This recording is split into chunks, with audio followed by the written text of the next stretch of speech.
Hello students, next problem 3 column cash book lo chodam second problem. So from the following information prepare 3 column cash book. Prepare 3 column cash book. Small request to students. So me friends ఎవరైనా ఉంటే దయచేసి refer చేయండి. So మన videos ఎలా ఉన్నాయో మీకే understand అవుతుంది. కాబట్టి ఎవరైనా ఉంటే ప్లీజ్ రెఫర్ చేయండి. రైట్. సో ఇక్కడ మనకు కొన్ని ట్రాన్సాక్షన్స్ ఇచ్చారు. సో ఆ ట్రాన్సాక్షన్స్ని బేస్ చేసుకొని మనం ప్రాబ్లమ్స్ అనేటువంటి చూద్దాం. ఎలా చేయాలి ఏంటి అనేటువంటి చూద్దాం.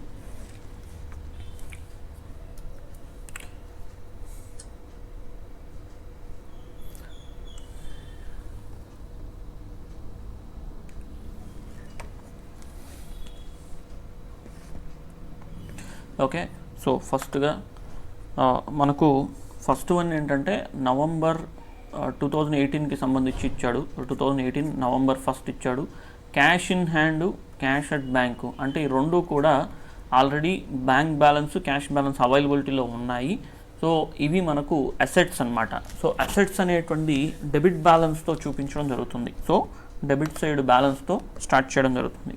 2018 November 1 to balance brought down. So cash కాలంలో మనకు 28,000, బ్యాంక్ కాలంలో 20,000. Next cheque payment to Surabhi 13,900, discount 100.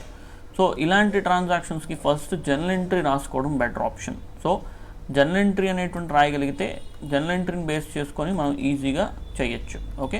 So journal entry ఏంటి అని అంటే, ఐఎమ్ సారీ, క్యాష్ సేల్స్ ఉంది. సెకండ్ వన్ క్యాష్ సేల్స్ ఉంది, I'm sorry. So fifth one cash sales. So November 5 cash sales ఉంది, తీసుకుందాం. సో క్యాష్ సేల్స్ అన్నప్పుడు మనకేంటంటే cash comes in, goods goes out. So cash account debit to sales account. So cash comes in కాబట్టి real accounting rule ప్రకారంగా debit చేసుకోవాలి. So cash account debit to sales account. Cash కాలంలో 14,000 amount రాసుకున్నాం. Next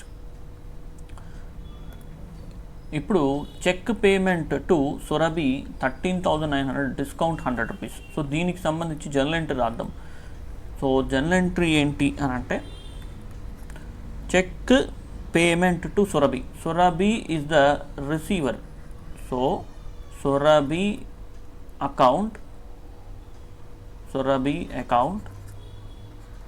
debit to cheque కదా ఇస్తున్నాం కాబట్టి bank is the giver, credit. Then ఇక్కడ మనకు డిస్కౌంట్ కూడా రావడం జరుగుతుంది.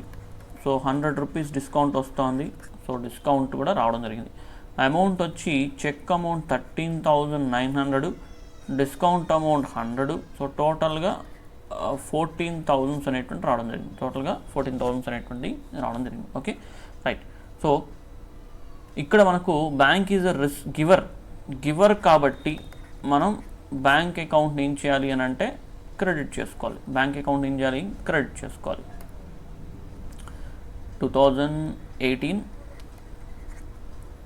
నవంబర్ 12. రెఫరెన్స్ ఏంటి? By Surabhi account. బ్యాంక్ కాలంలో 13,900, డిస్కౌంట్ రిసీవ్డ్ కాలంలో 100. Next 15th date. Cheque received from Raj 24,800, discount 200. Cheque deposited in bank. So ఎప్పుడైనా గుర్తుపెట్టుకోండి, ఒక చెక్ మనం రిసీవ్ చేసుకున్నాము అని అంటే ఆ చెక్ మనం బ్యాంకులో వేసినప్పుడే మన అకౌంట్లోకి డబ్బులు పడుతుంది. అలా కాకుండా బ్యాంకులో వేయకుండా ఆ చెక్ని బిజినెస్ దగ్గరే పెట్టుకున్నాడు అనుకోండి, అప్పుడు బ్యాంక్లో అమౌంట్ అనేటువంటి క్రెడిట్ అవ్వదు. సో ఈ ట్రాన్సాక్షన్ ఎలా తీసుకోవాలి అని అంటే, చెక్స్ రిసీవ్ చేసుకున్నప్పుడు రిసీవ్ చేసుకున్నప్పుడు ఆ చెక్ ఏ రోజు డిపాజిట్ అవుతుందో తెలుసుకోవాలి. వన్స్ అగైన్ చెక్ రిసీవ్ చేసుకున్నప్పుడు ఆ చెక్ అనేటువంటి ఏ రోజు మనకు బ్యాంక్లో డిపాజిట్ అవుతుందో మనం తెలుసుకోవాలి. సో మనకి ఇక్కడ ఏ రోజు డిపాజిట్ అవుతుంది, సేమ్ డే డిపాజిట్ అవుతుంది. సో 15th చెక్ రిసీవ్ చేసుకున్నాం, 15th డిపాజిట్ అవుతుంది.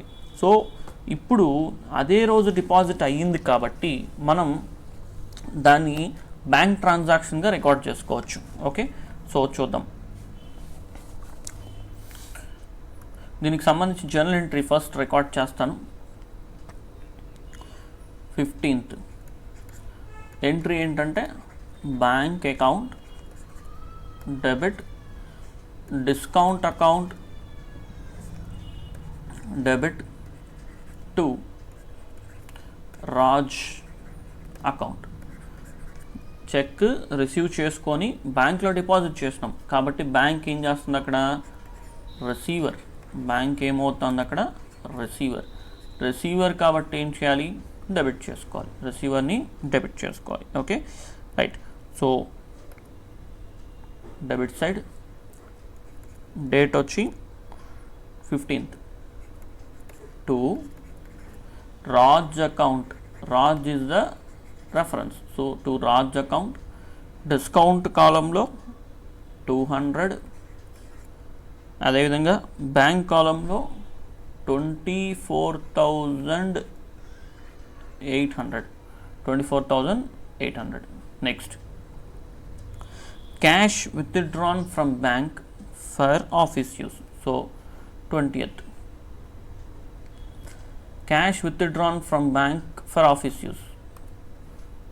20th cash withdrawn from bank for office use 1000. So ఇప్పుడు ఇలా దీనికి సంబంధించి జర్నల్ ఎంట్రీ రాద్దాం. So 20th cash account to bank account, ఇది మనకు జర్నల్ ఎంట్రీ. సో ఇది మనకి ఏ ఎంట్రీ అవుతుంది, కాంట్రా ఎంట్రీ అవుతుంది. సో దీన్ని మనం ఏమంటామంటే కాంట్రా ఎంట్రీ అవుతుంది. సో ఇది రెండిట్లోనూ రికార్డ్ చేయాలి. సో బోత్ సైడ్స్ మనం రికార్డ్ చేసుకోవాలి, ఆఫీస్ యూజ్ కోసం కదా. రైట్. ఇప్పుడు ఇక్కడ క్యాష్ కమ్స్ ఇన్, క్యాష్ అనేటువంటి కమ్స్ ఇన్ కాబట్టి డెబిట్ చేసుకోవాలి. So reference to bank, LF కాలంలో సి అని రాయాలి. అమౌంట్ ఎక్కడ రాయాలి, క్యాష్ కాలంలో అమౌంట్ రాయాలి. ఎందుకంటే క్యాష్ అనేటువంటి వస్తుంది మనకు, రెఫరెన్స్ వచ్చి బ్యాంక్గా తీసుకోవాలి అంతే. సో డేట్ ఇక్కడ 20. Then next one, bank is the giver కాబట్టి క్రెడిట్ చేయాలి. బ్యాంక్ అకౌంట్ని ఏం చేయాలి, credit. Bank is the giver ఎందుకంటే క్రెడిట్లో ఉంది. సో రెఫరెన్స్ ఏంటి, by cash account C. Amount ఎక్కడ వేయాలి, క్యాష్లోనా, కాదు బ్యాంక్లో వేయాలి. మీకు డౌట్ ఉంటే కాంట్రా ఎంట్రీ వన్స్ అగైన్ ఒకసారి వెనక్కి వెళ్ళి మళ్ళీ చూడండి. సో క్యాష్ కాలంలో రికార్డ్ చేసేటప్పుడు బ్యాంక్ని రెఫరెన్స్ తీసుకోవాలి, బ్యాంక్ కాలంలో రాసేటప్పుడు క్యాష్ని రెఫరెన్స్ తీసుకోవాలి, బ్యాంక్ కాలంలో రాసేటప్పుడు క్యాష్ని రెఫరెన్స్ తీసుకోవాలి, క్యాష్ కాలంలో రాసేటప్పుడు బ్యాంక్ని రెఫరెన్స్ తీసుకోవాలి. సో ఇది జాగ్రత్తగా చూసుకోండి. ఓకే, ఇది కూడా కాంట్రా ఎంట్రీ. ఇది ఆల్రెడీ ఫస్ట్ ప్రాబ్లంలో మనం చూసాం. Next cash sales to Manu 5500. So journal entry ఏంటి, సింపుల్గా cash account debit to sales account, cash to sales, simple. Manu record చేయాల్సిన అవసరం లేదు ఎందుకంటే క్యాష్ పెయిడ్ కాబట్టి. So to sales account. So date వచ్చి 24, వాల్యూ వచ్చి 5500, క్యాష్ కాలంలో 5500. Next 27th cash deposited in bank. So ఇది కూడా కాంట్రా ఎంట్రీ అవుతుంది. దీనికి ఒకసారి జర్నల్ ఎంట్రీ రాస్తాను చూడండి. 27th cash deposited in to bank కదా. So bank account to cash account, bank account debit to cash account. అంటే ఇక్కడ cash goes out, bank is the receiver, bank is the receiver. So కాబట్టి బ్యాంక్ని debit చేయాలి, క్యాష్ని credit చేయాలి. So బ్యాంక్ని debit చేసుకుందాం అంటే బ్యాంక్ కాలంలో అమౌంట్ రాయాలి. సో బ్యాంక్ కాలంలో అమౌంట్ వచ్చి 6,000 రూపీస్. దానికి రెఫరెన్స్ ఏంటి? To cash account, to cash account Contra. So date ఇక్కడ 27th and same 27th credit side by bank అకౌంట్ని రెఫరెన్స్గా తీసుకుంటూ కాంట్రా అమౌంట్ ఎక్కడ రాయాలి? క్యాష్ కాలం ఆపోజిట్. ఓకే, బ్యాంక్ అని రాసి క్యాష్ కాలం రాయాలి. సో ఇది చాలా జాగ్రత్త, ఎందుకంటే క్యాష్ అనేటువంటిది ఈ ట్రాన్సాక్షన్ ప్రకారంగా గోజ్ అవుట్. క్యాష్ అనేటువంటి ఈ ట్రాన్సాక్షన్ ప్రకారం ఏమవుతుంది?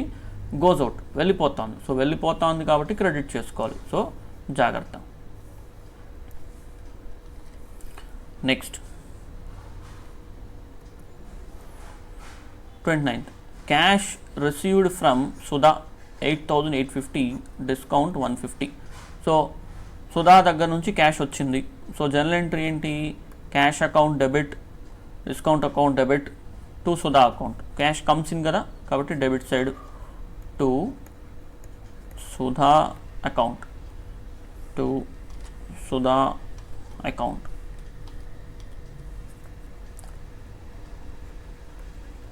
సుధా అకౌంట్ డేట్ మనకి ఇక్కడ 29th, డిస్కౌంట్ అమౌంట్ 150, ఇక్కడ 8,850 క్యాష్ కాలం. Next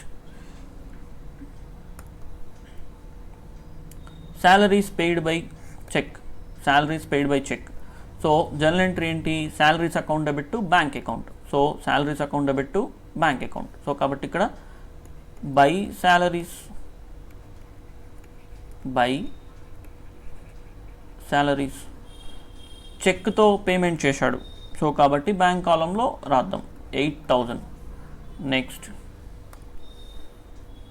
last one rent paid 2,500. So rent paid entry ఏంటి? Rent account debit to cash account. So rent account debit to cash account. So 31st by rent account, by rent account. Amount cash కాలంలో రాద్దాం 2,500. Okay, next. So ఇక్కడికి మనకు record చేయాల్సిన transactions అన్ని postings చేసేసినాం. So postings అన్నీ complete అయిపోయింది. ఇంకా చేయాల్సిందల్లా టోటలింగ్. సో టోటలింగ్ చేసేటప్పుడు సో జాగ్రత్త పడాల్సినటువంటిది ఏంటి అని అంటే ఎలా టోటలింగ్ చేయాలి. సో ఒక్కొక్క కాలంనే తీసుకుందాం. సో బోత్ సైడ్స్ తీసుకోండి, ఒక్కొక్క కాలం బోత్ సైడ్స్ తీసేసుకోండి. ఫస్ట్ అన్నీ ఒక్కసారిగా రాయకండి, ఒక్కొక్క కాలం బోత్ సైడ్స్ రికార్డ్ చేసేయండి ముందుగా. Okay,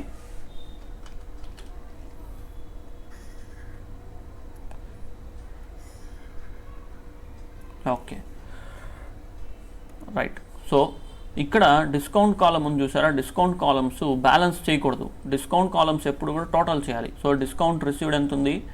100 rupees. So sorry, discount received 100. So ఇక్కడ discount allowed 350, discount allowed 350. Next మనకు క్యాష్ కాలం మొత్తం టోటల్ చేద్దాం. సో డెబిట్ వైపు క్యాష్ కాలం ఎంత ఉంది అంటే 28,000 plus 14,000 plus 1,000 plus 5,500 plus 8,850. So టోటల్గా 57,350 రావడం జరిగింది. సో 57,350, 57,350.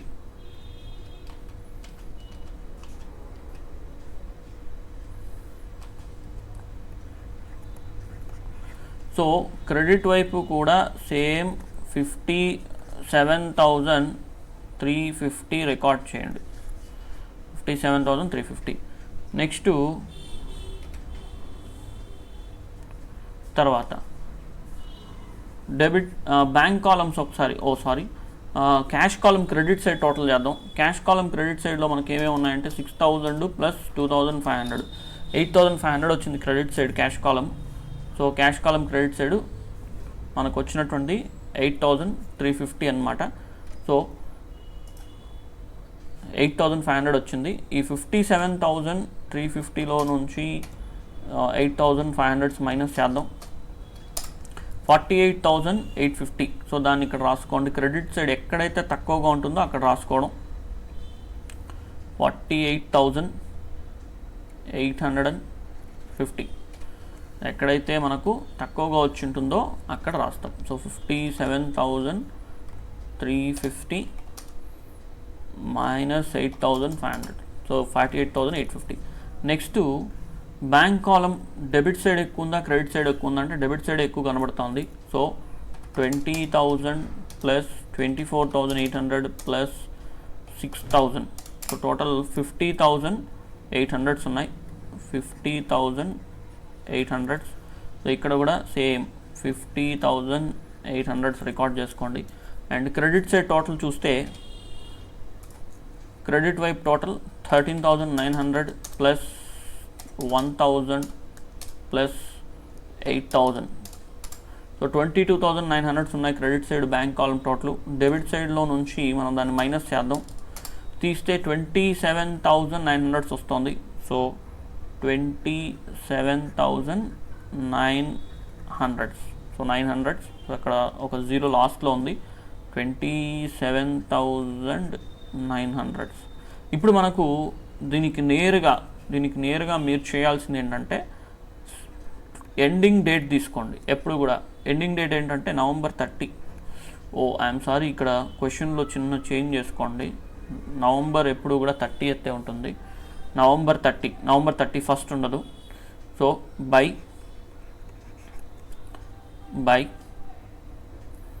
Balance carry down.